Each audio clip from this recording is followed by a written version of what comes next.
Da najprej kratka informacija.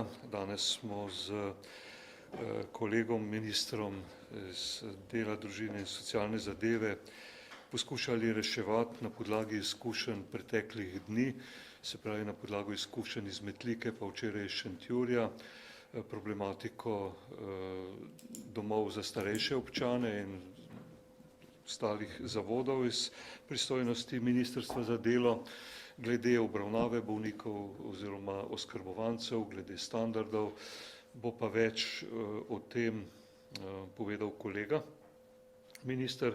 Jaz bi pa mogoče kar šel na sveže podatke, in sicer imamo danes do 14. ure 414 primerov, kar je 31 več, kot je bilo včeraj. Opravili smo 13.098 testiranj, samo v današnjem dnevu 1088, in po številu testiranj je Slovenija še vedno med državami, ki jih opravlja v večjem številu.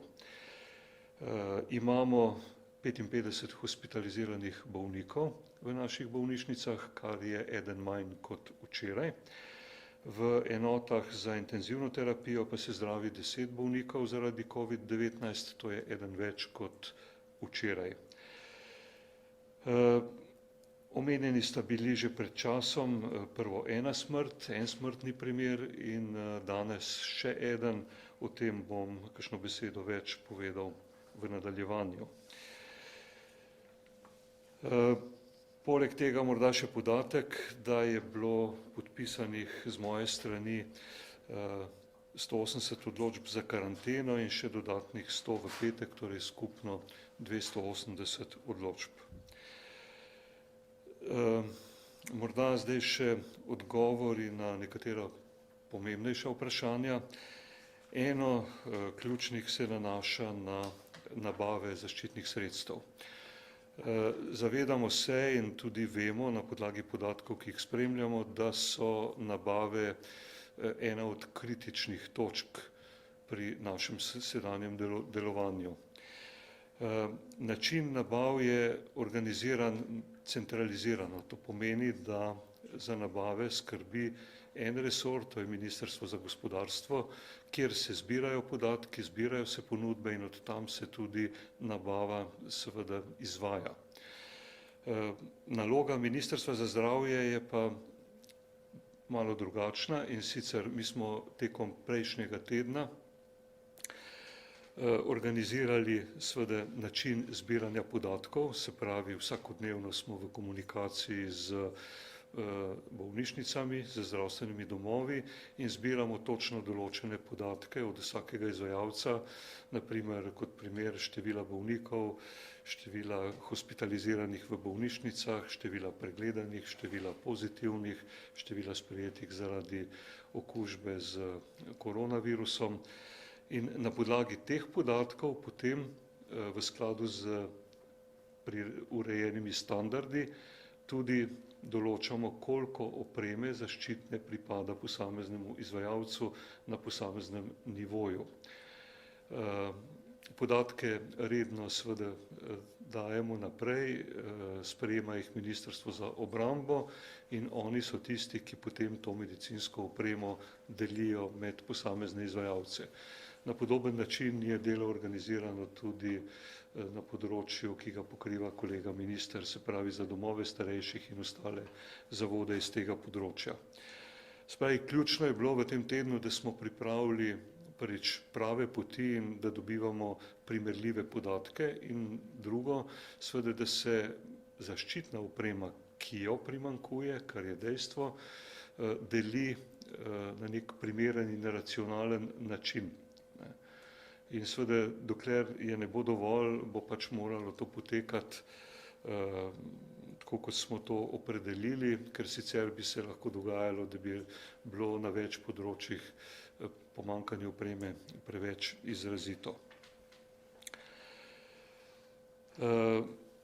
Še enkrat tudi tiste, morda za tiste, ki se tudi name obračajo in mi pošiljajo veliko sporočil, da jih Ministrstvo za zdravje samo posreduje naprej v obdelavo za preverbo in za možnosti nabave, ni pa to na samem zdravju. Potem morda kar nekaj polemik glede števila vstopnih točk. Vstopnih točk je 16, dejstvo je, da se je v prejšnjem tednu poskušalo število tudi zmanjšati, ostajamo pa na enakem številu. Te vstopne točke so operativne in razpolagajo z zadostno tudi zaščitno opremo in seveda tudi z zadostnimi količinami reagentov, da se potem lahko v nadaljevanju tudi vsa ta testiranja, ki so predvidena, opravljajo. Sprememba je bila posledica sestanka, ki je potekal prejšnji četrtek z povabljenimi izvajalci, ki so poudarjali predvsem tudi pomanjkanje zaščitne opreme in v ta namen se je razmišljalo nekaj časa, da bi se število dejansko zmanjšalo, kar se ni izkazalo za smiselno glede na velik pritisk števila ljudi, ki bi želeli testiranje, ki imajo znake respiratornih infektov in v tem primeru je pač ostalo 16 vstopnih točk. V bodoče, če bo potreba, seveda se bodo dodale še dodatne. Treba je pa vedeti, da seveda je treba za to tudi kader ustrezno nameniti, torej gre za zdravstveno osebje, ki je zdaj predvideno seveda za druge naloge, ampak kot rečeno, v primeru potrebe bomo pač zagotovili dodatne vstopne točke.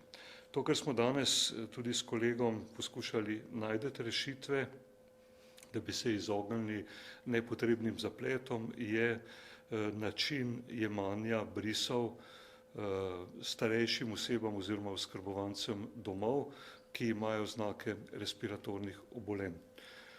Želimo pač zagotoviti način odvzema na samem mestu, brez nepotrebnih prevozov teh oskrbovancev, kar dodatno obremenjuje nekatere druge službe in seveda tudi za same oskrbovance pomenijo dodatne obremenitve.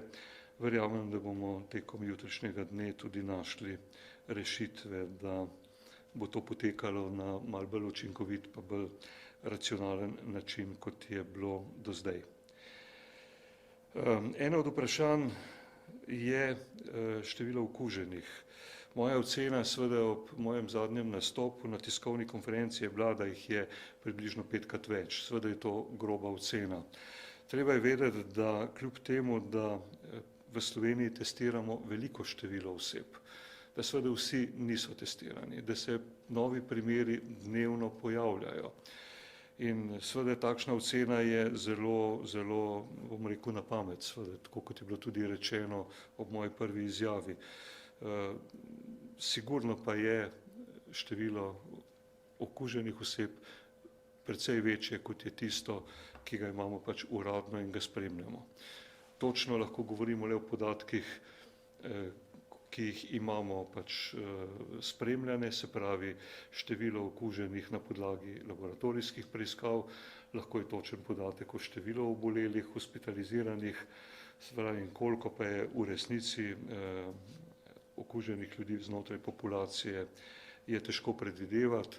Modeli so lahko različni, se pravi, na podlagi števila obolelih danes lahko sklepamo, koliko približno okuženih je bilo pred enim tednom po pretečeni inkubacijski dobi, čisto na podlagi izkušenj ali pa primerljivih številk razmerij iz, na primer, Italije ali pa kakšne od teh držav, ki so bile tudi prizadete v večji meri kot trenutno mi. Potem vprašanje je bilo glede testiranja rizičnih skupin ob blagi klinični sliki. Se pravi, govorimo za bolnike oziroma za ljudi, prebivalce stare preko 60 let, govorimo za kronične bolnike z povišanim krvnim pritiskom, sladkorno boleznijo, srčno-žilnimi in pljučnimi boleznimi, tudi težjimi jetrnimi ali ledvičnimi boleznimi. In posebno skupino seveda predstavljajo še skupina ljudi z oslabljenim imunskim sistemom zaradi pač različnih razlogov. In v zvezi s temi testiranji so bila že tudi 18.3. izdana navodila zdravnikom, objavljene so javno, bodisi na naši spletni strani in tudi na drugih. Tudi oni so jih prejeli in seveda ocenjujemo, da je potrebna do teh rizičnih skupin večja pozornost. Naslednji ukrep, ki bo potreben in ga bomo tudi poskušali zdaj v kratkem rešiti, pa je, kako in na kakšen način zagotoviti, da se tudi te ljudi umakne iz delovnih mest, kjer so v večji meri izpostavljeni možnosti okužbe. Prej sem omenil smrtne primere. Dejansko se omenjata v zvezi z COVID-om dva smrtna primera. Eden je že bil objavljen pred nekaj dnevi, do drugega je prišlo danes. Je pa treba vedeti, seveda, da gre v obeh primerih za osebi, ki sta bili stari okrog 90 let in z številnimi spremljajočimi obolenji, zaradi katerih so zdravniki že ocenjevali, da lahko pride do takšnega izida tudi brez okužbe s COVID-om. Je pa dejstvo, seveda, da je bila v obeh primerih ta okužba tudi dejansko prisotna. Tako da v tem trenutku bi zelo težko lahko trdili, da je nekdo zgolj in samo zaradi okužbe s COVID-om tudi izgubil svoje življenje. Morda v informacijo, da bomo skušali na številna vprašanja, ki se pojavljajo v zvezi z okužbo, z zdravljenjem, z izjemami, do katerih prihaja, lahko tudi z konkretnimi navodili odgovoriti na vprašanja na naši spletni strani, tudi od jutri naprej, ki je dostopna in bo tudi ažurna. Jaz bom pač odgovarjal na ključna vprašanja. Želel bi pa v tem trenutku izkoristiti priložnost, da se zahvalim vsem zdravstvenim delavcem, ki se resnično trudijo. Morate vedeti, da ta situacija, s katero se soočamo, je nova, je težka, da v okviru takšne situacije prihaja do velikih težav v zdravstvenih sistemih, ki smo jih imeli vedno za zelo uspešne in odlične. In mislim, da v tem trenutku mi obvladujemo nastalo situacijo dobro in da tudi z zadostnimi kadrovskimi in ostalimi zmogljivostmi, zdravili, da je, še enkrat poudarjam, ključen problem zaščitna oprema. Ampak kljub vsemu moja velika zahvala velja vsem zdravstvenim delavcem in seveda na drugi strani tudi vsem tistim, ki razumete situacijo in ki se držite navodil in ukrepov, ki so zgolj in samo zato, da ne bomo oboleli in da bo tudi zdravstveni sistem tudi v bodoče dovolj zmogljiv, da bo lahko obravnaval vse bolnike, ki bodo tudi zahtevnejšo pomoč strani zdravstva tudi potrebovali. Tako da hvala lepa še enkrat vsem.